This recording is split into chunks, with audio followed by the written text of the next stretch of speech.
Hey everyone, welcome back. So in this video, I'm going to take you through some meals from 2019.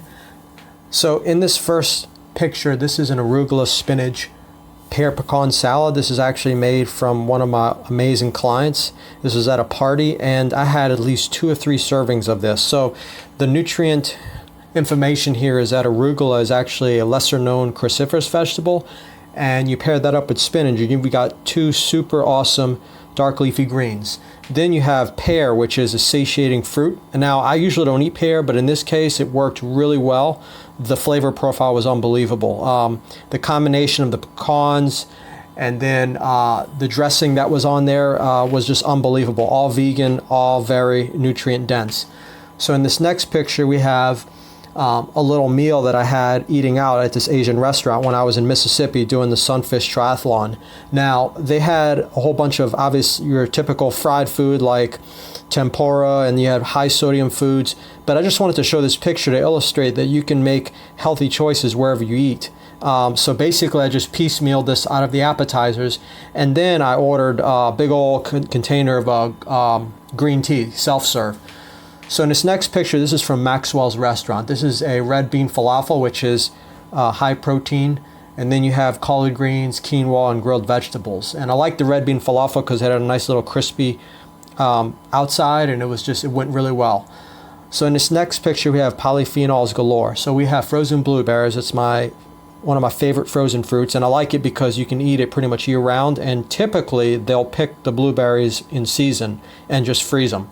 Then you have goji berries, which is one of the few dried fruits that I eat, but it's a very nutrient-dense dried fruit. It's an exotic fruit. And then you have pistachios, which I believe is the only nut that contains chlorophyll. That's what gives it that green hue. So you add the combination of some good fats with nutrient-dense berries, and what's going to happen is it's going to have a synergistic effect.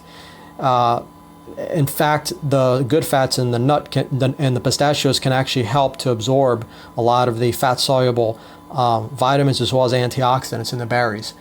So this next picture is beet chips and guacamole dip. This is another awesome recipe that my client made, and she used a recipe, as you can see here. This is a recipe that's it was based on a dehydrator, but she actually doesn't have one, so she essentially just dried them out in the oven. And let me tell you, when I tasted them, they tasted just as if they came out of a dehydrator. I mean, they were so unbelievable, crisp, thin, savory. The spices, it was just amazing. And then the pulp that she used was beet, carrot, and celery. So next you have, this is a beet pizza. I got this from Maxwell's restaurant, and I had this actually before the weekend that I did the Cajun Classic OCB show and the Jennings Triathlon. This was when I published that video of doing a triathlon and bodybuilding show in less than 24 hours.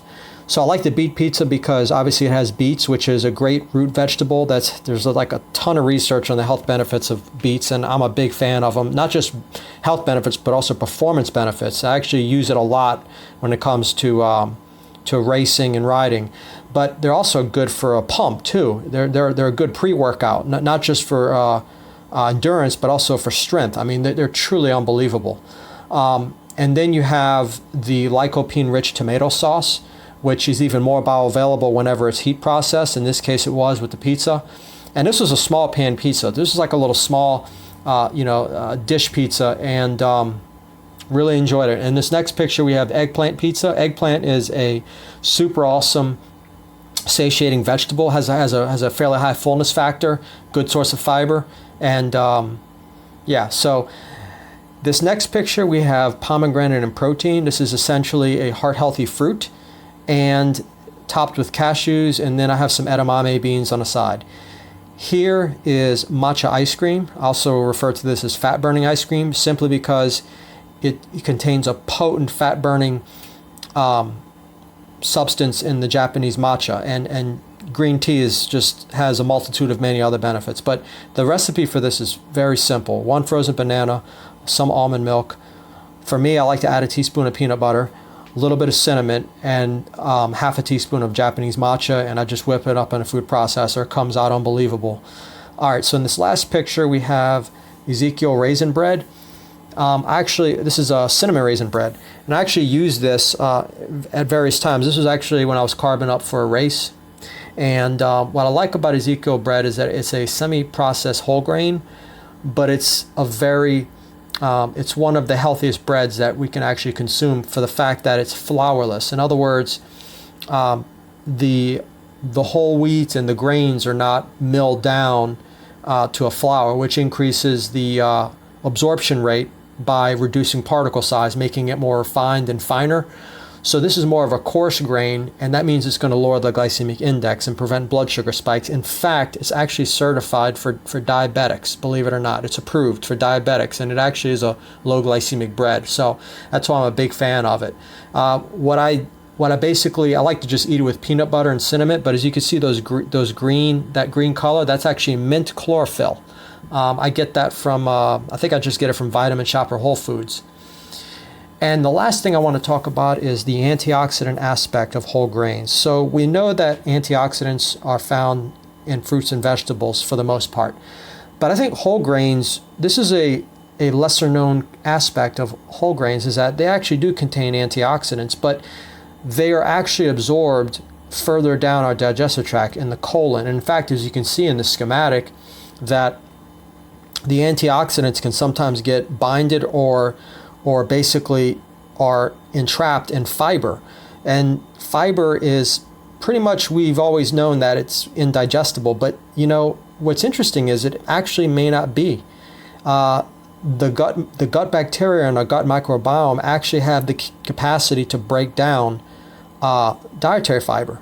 And so in this case, what's happening is they're breaking down the dietary fiber, which allows the antioxidants that are entrapped to become bioavailable.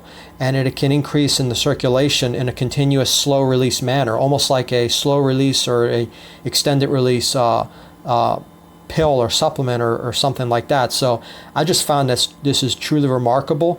And this kind of adds more benefit to whole grains rather than just the fact that they are a calorically dense carbohydrate source with a little bit of fiber. They actually also contain antioxidants that can feed our gut microbiome. I think that's truly remarkable.